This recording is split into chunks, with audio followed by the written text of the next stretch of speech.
Bonjour Fawzi Skali. Bonjour Grégoire. Ce festival se déroule à Fès. Le choix de la ville de Fès, il n'est pas anodin. Est-ce que vous pourriez envisager de faire ce festival ailleurs qu'à Fès? Ça s'est déjà fait au cours des années. On l'a déjà fait à Berlin, à Niamey, à Paris. Je pense que c'est un concept qui peut absolument se faire ailleurs, mais qui est aussi par d'autre côté, si je peux dire, le produit de l'esprit de Fès finalement. Puisque Fès est une ville dont on dit qu'elle est spirituelle. Et c'est vrai, quand on connaît les choses, on voit un peu les zaouïas qui sont à Fès, les sanctuaires, les médersas, voilà, c'est tout cela. Et je crois qu'il y a une complicité très intéressante, très féconde entre Fès et ce festival. Ce festival dont le thème est cette année « Connais-toi toi-même », phrase attribuée à Socrate, Socrate qui a eu pour élève Platon. Et le soufisme lui-même, il est d'inspiration néo-platonicienne. On pourrait croire qu'une citation grecque pour parler du soufisme, ça pourrait manquer de pertinence, alors qu'en vérité, c'est tout à fait cohérent. Est-ce que ça révèle peut-être l'aspect universel du soufisme, justement? Oui, parce que, en fait, le soufisme se rattache à la grande tradition de sagesse de l'humanité que l'on peut trouver dans toutes les religions et dans toutes les philosophies à travers les âges, mais qui s'est exprimée sous cette forme-là au cœur de l'islam. On pourrait dire que c'est un peu la philosophia perennis, n'est-ce pas, la philosophie éternelle que l'on peut trouver aussi bien dans le bouddhisme que dans l'hindouisme, que dans le judaïsme, enfin voilà, les grandes traditions spirituelles de l'humanité, mais qui s'est inscrite historiquement eh bien, avec la venue de l'islam sous cette forme qui lui est propre, où il y a une dimension, si je peux dire, poétique, d'alchimie émotionnelle, une voie de l'amour, parce qu'en hindouisme on dirait la bhakti, n'est-ce pas, une voie de la dévotion amoureuse. Et donc il y a quelque chose qui est de l'ordre de la communion. Une forme de joie spirituelle qui se dégage de cet enseignement-là. Et donc c'est ce qui se passe lorsqu'on est dans Fès et dans ce festival. Et chaque fois, cette impression d'être porté par un mouvement, on pourrait dire, de transe finalement, de transe spirituelle ou d'extase spirituelle. Et ça, c'est vraiment quelque chose qui est propre au soufisme et qui est sans doute une des choses qu'il a peu recherché de notre temps, à une époque où ce lien avec l'intériorité n'est pas aussi évident. Et il y avait aussi comme volonté pour cette édition une ouverture aux spiritualités du monde. En ce sens, par exemple, le violoncelliste Aurélien Pascal joue des morceaux de Jean-Sébastien Bach. Il y a un groupe corse Muvrini qui interprétera des chants polyphoniques corses. L'ouverture aux autres, c'est aussi un élément clé du soufisme. Oui, c'est dans l'ADN du soufisme. La civilisation de l'islam a toujours vécu avec des communautés diverses, juives, chrétiennes, sabéennes, zoroastriennes, hindoues. C'est ça qui a d'ailleurs marqué les moments, des grandes expressions de la civilisation de l'islam, qu'elle soit celle de l'Inde du Nord, avec la civilisation mongole, ou bien andalouse, ou bien la civilisation de la Sicile arabe, et ainsi de suite. Donc il y a cette capacité à être en lien, à créer du vivre ensemble.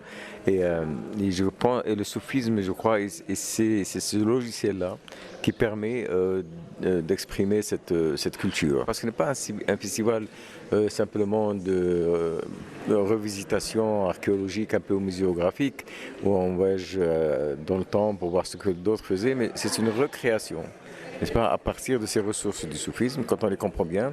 Et puis là, du coup, on se retrouve dans des ateliers de création artistique, de calligraphie, avec des créations artistiques également de chants et de poésie, comme cela fut le cas de l'ouverture, et puis évidemment avec d'autres choses qui sont plus traditionnelles, comme les grandes confréries et le sama soufi. Dans cet esprit-là, nous accueillons le plus naturellement et avec beaucoup de joie et d'enthousiasme d'autres traditions spirituelles, en l'occurrence là une présentation par Aurélien Pascal des cantates de Bach, mais nous allons aussi avoir un très grand ami qui est Jean-François Bernardini et les chants polyphoniques corses qui vont venir jeudi.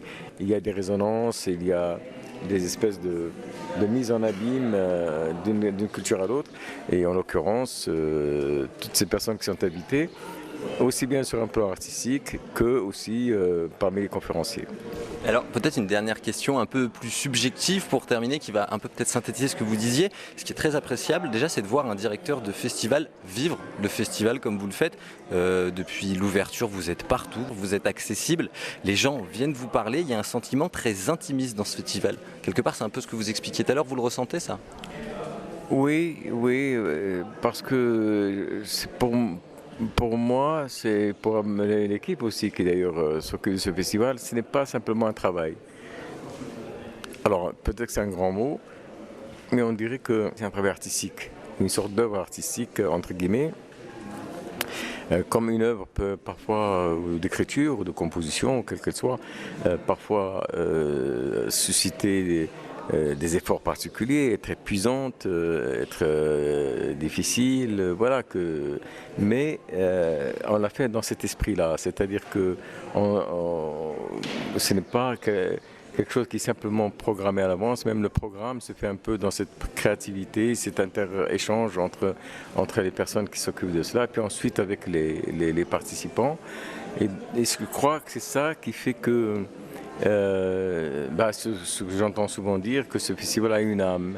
Voilà, il y a quelque chose de vivant, il y a une culture vivante, et puis il y a ce miracle un peu qui s'accomplit de temps en temps, qui s'est accompli de temps en temps dans certaines régions du monde, et là à une petite échelle et à une petite échelle de temps aussi, c'est que pendant un moment, chacun vient avec ce qu'il est, comme il est, mais rentre dans une communion, dans une symbiose naturelle avec les autres. Moi, je me sens là-dedans. Hein. C'est un peu comme si j'étais complètement pris dans ce tourbillon et je n'ai pas d'autre choix que d'y participer jusqu'au bout.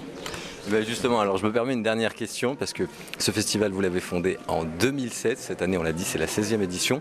On peut dire que c'est un festival en pleine adolescence, 16 ans. Est-ce qu'il vous en fait pas trop voir de toutes les couleurs, ce festival?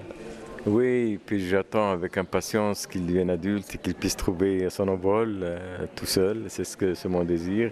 Évidemment, parce que moi je suis au départ, à la limite, je n'ai pas grand-chose à voir avec l'organisation en tant que telle. Je suis un universitaire, j'écris des livres, je faisais des conférences, et j'en fais quand même encore pas mal.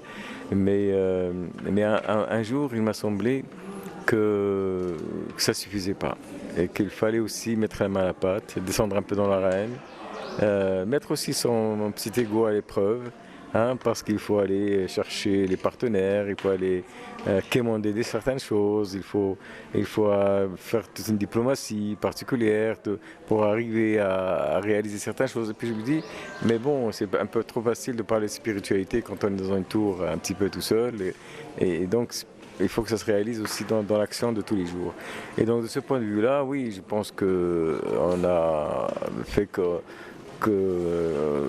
en sorte que ça puisse être un lieu où ça s'exprime jusqu'au bout et avec tout ce qu'on peut faire, tout ce qu'on peut donner. Mais il nous reste maintenant la question de se dire que peut-être qu'il faut aussi penser à l'après, parce que c'est un festival qui a pris ses marques, n'est-ce pas? Et il faut s'arranger pour préserver cette âme et en assurer la continuité, même si ça prend d'autres formes. Et c'est aujourd'hui ma question fondamentale. Ben écoutez, très bon élément de conclusion. On espère qu'en tout cas ce festival durera. Merci à vous, Fawzi Skadi, d'avoir pris le temps de répondre à vos questions. Merci Grégoire, c'était un plaisir de vous parler.